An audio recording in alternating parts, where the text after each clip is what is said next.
नमस्कार, जय श्री राधे। मैं हूं करिश्मा कौशिक और आप सभी दर्शकों का एस्ट्रो तक चैनल पे बहुत बहुत स्वागत है। एस्ट्रो तक को देख सकते हैं तक ऐप से, तो अपने मोबाइल में गूगल प्ले स्टोर पे जा करके तक ऐप डाउनलोड कर लें। आज हम चर्चा करेंगे पितृपक्ष से संबंधित, क्योंकि पितृपक्ष का जो ये समय होता है पूरे वर्ष भर में यानी पूरे साल में बहुत ही महत्वपूर्ण होता है, इम्पॉर्टेंट टाइम होता है। क्योंकि जिन लोगों की कुंडली में पितृदोष होता है या अपने किसी भी कार्य में सफल नहीं हो पाते या फिर अपने पितरों को प्रसन्न करने के लिए ये सबसे ज्यादा महत्वपूर्ण समय होता है। तो इसीलिए इस समय पर आप अपने पितरों का तर्पण कर सकते हैं, उनका श्राद्ध कर सकते हैं और साथ ही साथ उनको प्रसन्न करके उनका आशीर्वाद भी आप प्राप्त कर सकते हैं। अब देखिए, जिनके घर में किसी न किसी तरह का मांगलिक कार्य नहीं हो पाता, मांगलिक कार्य होने में विघ्न आ जाता है या फिर किसी भी तरह से कार्य हो ही नहीं पाता है। इसके अलावा अगर देखा जाए तो आपके घर में पेड़ पौधे जो आप लगाते हैं वो सही तरह से हरे भरे नहीं हो पाते हैं, अपने आप ही धीरे धीरे करके सूख जाते हैं। या फिर अगर देखा जाए आपके घर में बहुत अधिक कलेश रहते हैं, आपकी संतान जो है वो अपने क्षेत्रों में आगे नहीं बढ़ पा रही है, तो समझ लीजिए कि कहीं ना कहीं आपके पितृ जो हैं आपसे अप्रसन्न हैं, प्रसन्न नहीं है। तो इसीलिए अपने पितरों का तर्पण जरूर करवाएं पितृपक्ष में और साथ ही साथ उनको प्रसन्न भी जरूर करें। अब देखिए, वर्ष 2020 में ये जो आरंभ होगा यानी पितृपक्ष जो आरंभ होगा ये होगा 1 सितंबर 2020 से और आने वाले 15 दिनों तक पितृपक्ष जो है वो लगा रहेगा। तो इस समय पर आप किस तरह से श्राद्ध कर सकते हैं, क्या क्या चीजें जो हैं वो आप इस समय पे कर सकते हैं, इस विषय पे चर्चा कर लेते हैं।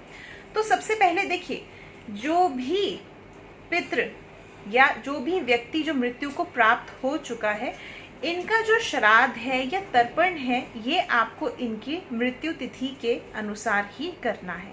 ये सबसे इम्पोर्टेंट चीज होती है कि आप इनकी मृत्यु तिथि के अनुसार ही इनका श्राद्ध करें।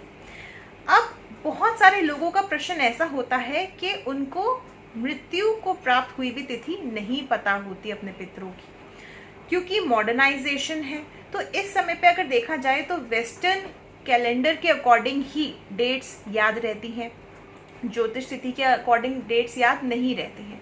तो जिन लोगों को तिथियां नहीं पता है वो लोग पितरों की पूजा किस तरह से कर सकते हैं, उनका श्राद्ध किस तरह से कर सकते हैं, ये जान लेते हैं। तो देखिए, आपके घर में कोई भी महिला, चाहे वो विवाहित है या फिर अगर देखा जाए तो आपकी माता समान कोई महिला है या माँ है, इनकी मृत्यु की तिथि यदि आपको नहीं पता है तो इनका श्राद्ध जो है आप नवमी तिथि पर करवा सकते हैं। दूसरी चीज, यदि आपके घर में पिता या पिता के कोई समान व्यक्ति मृत्यु को प्राप्त हो गए हैं और इनकी तिथि आपको नहीं पता है तो इनका श्राद्ध जो है आप अष्टमी तिथि पर करवा सकते हैं।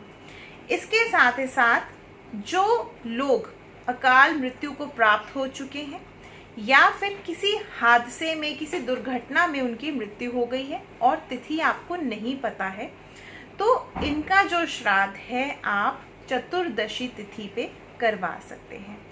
तो इस तरह से आप इन तिथियों का ध्यान रख के श्राद्ध कर सकते हैं यदि आपको उनकी मृत्यु की तिथि नहीं पता है।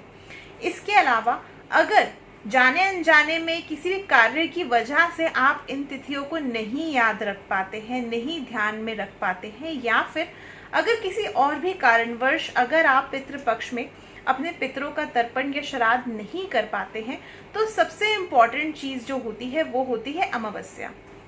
अमावस्या की तिथि पे आप किसी भी पितृ का, किसी भी मृत व्यक्ति का तर्पण कर सकते हैं, उनका श्राद्ध कर सकते हैं, ताकि किसी भी तरह से आपसे अगर कोई भी इस पितृपक्ष में गलती हो गई है या आप किसी भी वजह से नहीं कर पाए हैं या भूल ही गए हैं, तो आप अमावस्या पे इनका तर्पण या श्राद्ध करके इनको प्रसन्न कर सकते हैं।